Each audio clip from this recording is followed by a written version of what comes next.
வணக்கம். புதுச்சேரியில் இறுதிக்கட்ட படப்பிடிப்பில் வேட்டையன் ரசிகர்களுக்கு அனுமதி இல்லை. அரசியல்வாதிகளுக்கு முக்கியத்துவமா? கொதித்த ரசிகர்கள். தமிழ் திரையுலகத்தின் சூப்பர் ஸ்டாராக கொண்டாடப்பட்டு வரும் ரஜினிகாந்த் வேட்டையன் திரைப்படத்தில் நடித்து வருகிறார். பல்வேறு நாடுகளில் விறுவிறுப்பாக படப்பிடிப்பு நடைபெற்று வரும் நிலையில் 80% படம் முடிந்துள்ளது. இறுதிக்கட்டமான சண்டை காட்சிகள், ஹெலிகாப்டர் காட்சிகள் புதுச்சேரி பழைய துறைமுக வளாகத்தில் நடைபெற்று வருகிறது. 2 நாட்களாய் படப்பிடிப்பு முடிந்து செல்லும் போது ரஜினியை காண ரசிகர்கள் காத்திருந்தும் அவரை பார்க்க முடியவில்லை. இன்று மாலை படப்பிடிப்பு முடிந்த நிலையில் கேரளத்தில் ஓணம் வெளியீடாக திரைக்கு வந்து உலகளவில் ரூபாய் 100 கோடியை வசூலித்த RDX ராபர்ட் டோனி சேவியர் படத்தின் இயக்குனர் நிகாஷ் ஹிதயாத், சண்டை பயிற்சியாளர்கள், அன்பறிவு மாஸ்டர்கள் புதுச்சேரியில் வேட்டையன் படப்பிடிப்பில் கலந்து கொண்டுள்ள நடிகர் ரஜினியை சந்தித்து வாழ்த்து பெற்றார்கள். அடுத்து வெளிநாட்டவருடன் ரஜினிகாந்த் சண்டையிடும் காட்சிகள் இன்று படமாக்கப்பட்டது. படப்பிடிப்பு முடித்து கேரவானில் இருந்து வேட்டி சட்டையுடன் ரஜினிகாந்த் இறங்கி தனது காரில் ஏறினார். அப்போது துறைமுகத்தின் வெளியே காத்திருந்த ரசிகர்களை போலீசார் உள்ளே அனுமதிக்கவில்லை. ஆனால் அரசியல் தலைவர்கள் வந்தபொழுது அவர்களுக்கு அனுமதி வழங்கப்பட்டது. இதனால் ரசிகர்கள் ஆவேசம் அடைந்து அரசியல்வாதிகளுக்கு அனுமதி கொடுப்பது சரியா? ரசிகர்கள் தானே ரஜினிக்கு முக்கியம் என கோஷம் எழுப்பினார்கள். விழுப்புரத்தில் காத்திருந்த ரசிகர்களை கண்ட ரஜினி காரில் நின்றபடி அனைவரையும் பார்த்து கைகூப்பியபடியே நன்றி நன்றி என கூறி தனது தங்கும் விடுதிக்கு சென்றார்.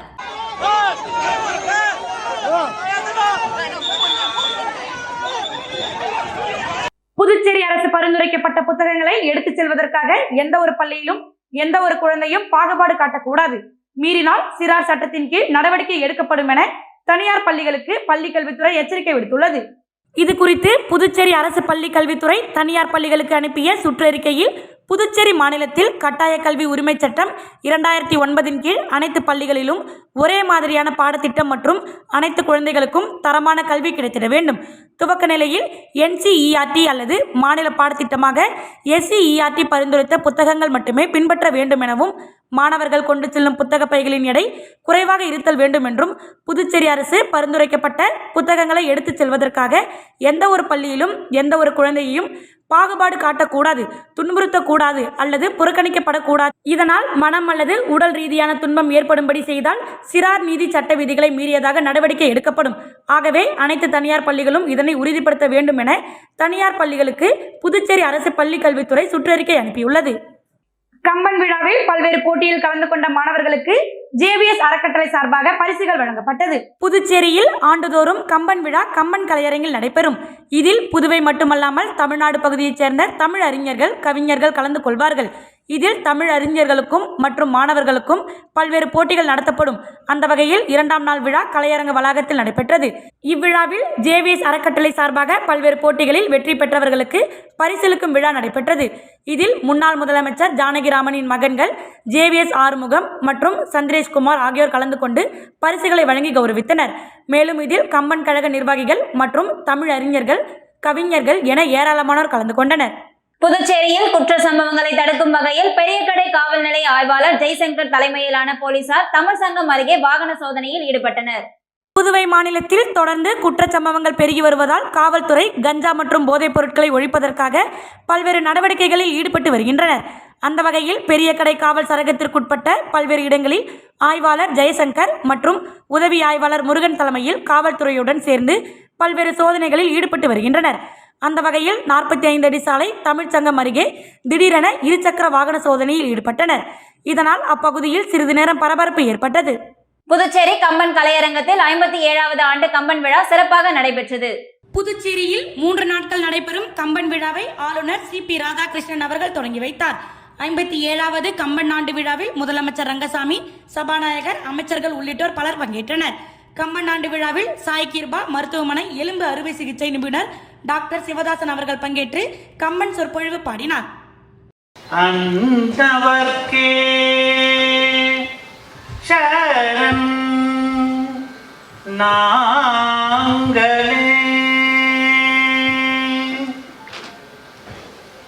வானின்று இழிந்து வரம்பு இழந்த மாபூதத்தின் வைப்பு எங்கும் வானின்று இழிந்து வரம்பு இழந்த மாபூதத்தின் வைப்பு எங்கும் உயிரும் உணர்வும் போல் உள்ளும் புறத்தும் ஊழன் என்ப. Rotary Club of Pondicherry Cosmos அமைப்பின் சார்பாக செவிலியர் தினம் கொண்டாடப்பட்டது. புதுச்சேரி 45 அடி சாலையில் உள்ள தமிழ்ச்சங்க வளாகத்தில் Rotary Club of Pondicherry Cosmos அமைப்பு சார்பாக உலக செவிலியர் தின கொண்டாட்டத்தை ஒட்டி செவிலியர்களை கௌரவிக்கும் நிகழ்ச்சி நடைபெற்றது. இதில் சிறப்பு விருந்தினராக மருத்துவர் சிவக்குமார் மற்றும் முதுநிலை காவல் கண்காணிப்பாளர் கலைவாணன் ஆகியோர் கலந்து கொண்டு செவிலியர்களை கௌரவித்து வாழ்த்தி பேசினர். மேலும் நிகழ்ச்சியில் ரோட்டரி சங்கத்தின் தலைவர் தினேஷ்குமார், செயலாளர் முருகன், பொருளாளர் இளம்போ அரசன், தலைவர்கள் ரத்தின தனவந்தன் ஆகியோர் கலந்து கொண்டனர். மேலும் நிகழ்ச்சிக்கான ஏற்பாடுகளை சிறப்பு தலைவர் சிவா கணபதி செய்திருந்தார்.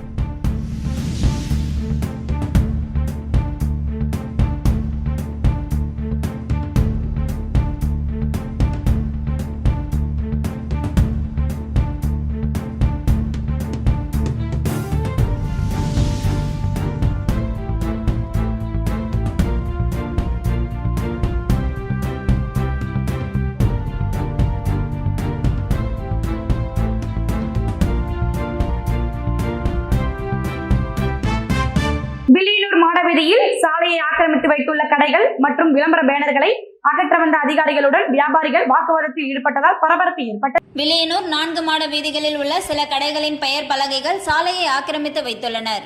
மேலும் கிழக்கு மாட வீதிகளில் மாலை நேரங்களில் சாலையில் வாகனங்கள் செல்ல முடியாத வகையில் சிறு வியாபாரிகள் சாலையை ஆக்கிரமித்து கடைகள் வைத்து வியாபாரம் செய்து வருகின்றனர். இதனால் தினந்தோறும் கடுமையான போக்குவரத்து நெரிசல் ஏற்படுகிறது. இதனால் அச்சாலையில் செல்லும் வாகன ஓட்டிகள் மிகவும் சிரமத்திற்கு உள்ளாகி வருகின்றனர். இதுகுறித்து வில்லியனூர் சப் கலெக்டர் அலுவலகத்திற்கு புகார் வந்தது. புகாரின் பேரில் நேற்று காலை சப் கலெக்டர் சோமசேகர் அப்பாராவ் கொட்டாரு தலைமையில் தாசில்தார் மணிகண்டன் அதிகாரிகள் குழுவாக மாட வீதிகளில் உள்ள ஆக்கிரமிப்புகளை அகற்ற சென்றனர். அப்போது கடை உரிமையாளர்கள் மற்றும் அரசு அதிகாரிகளுக்கும் இடையே வாக்குவாதம் ஏற்பட்டது. அதனைத் தொடர்ந்து சாலையை ஆக்கிரமித்து வைக்கப்பட்டுள்ள கடைகள் விளம்பர பலகைகளை எடுக்குமாறு எச்சரிக்கை விடுத்தனர். மேலும் சாலையை ஆக்கிரமித்து கட்டப்பட்டுள்ள சிமெண்ட் ஸ்லாப்புகளை ஜேசிபி மூலம் இடித்து அகற்றினர். இதனால் அப்பகுதியில் சிறிது நேரம் பரபரப்பு ஏற்பட்டது. ஒதியம்பட்டு ஓம் ஸ்ரீ சர்க்குரு மகான் வண்ணார பரதேஸ்வர சுவாமிகள் ஜீவசமாதி சித்தர் பீடத்தில் திருவிளக்கு பூஜை வெகு சிறப்பாக நடைபெற்றது. வில்லியனூர் அடுத்த ஒதியம்பட்டு பகுதியில் அமைந்துள்ள ஓம் ஸ்ரீ சர்க்குரு மகான் வண்ணார பரதேஸ்வர சுவாமிகள் ஜீவசமாதி சித்தர் பீடத்தில் 232ஆம் ஆண்டு மகா குரு பூஜை திருவிழா வெகு சிறப்பாக நடைபெற்றது. முன்னதாக பால்குட அபிஷேகம், புனித நீர் கொண்டு வந்து மாலை செலுத்துதல், தொடர்ந்து ஜீவபீடத்தில் அபிஷேகம் மற்றும் ஆராதனை வழிபாடு, அகவல் பாராயணம், திருவாசக திருமுறை ஓதல் உள்ளிட்ட நிகழ்ச்சிகள் நடைபெற்றன. முக்கிய நிகழ்வாக மாலை திருவிளக்கு பூஜை வெகு சிறப்பாக நடைபெற்றது. இதில் திரளான பெண்கள் கலந்து கொண்டு திருவிளக்கு பூஜை செய்து சுவாமி தரிசனம் செய்தனர். இதனைத் தொடர்ந்து சுவாமிக்கு மகா தீபாராதனை காண்பிக்கப்பட்டது. இதில் திரளான பக்தர்கள் கலந்து கொண்டு சுவாமி தரிசனம் செய்தனர். காங்கிரஸ் அலுவலக பிரிவு தலைவர் சாம்பேட் ரோடா இந்தியர்களின் தோற்ற உருவ அமைப்பு பற்றி அவதூறாக பேசியதற்கு திருவண்ணாமலை மாவட்ட பாஜக சார்பில் கண்டன ஆர்ப்பாட்டம் நடத்த அனுமதி வழங்காத காவல்துறையை கண்டித்தும் காங்கிரஸ் அலுவலக பிரிவு தலைவர் சாம்பேட் ரோடாவை கண்டித்து பாஜக மாநில சிறுபான்மையினர் அணி பொருளாளர் ஸ்டீசன் ஜெயின் செய்தியாளர்களுக்கு பேட்டியளித்தார். காங்கிரஸ் அலுவலக பிரிவு தலைவர் சாம்பேட் ரோடா இந்தியர்களின் தோற்ற உருவ அமைப்பு பற்றி அவதூறாக பேசியதற்கு திருவண்ணாமலை மாவட்ட பாஜக சார்பில் கண்டன ஆர்ப்பாட்டம் நடத்த அனுமதி வழங்காத காவல்துறையை கண்டித்தும் காங்கிரஸ் அலுவலக பிரிவு தலைவர் சாம்பேட் ரோடாவை கண்டித்து பாஜக மாநில சிறுபான்மையினர் அணி பொருளாளர் ஸ்டீசன் ஜெயின் செய்தியாளர்களுக்கு பேட்டியளித்தார்.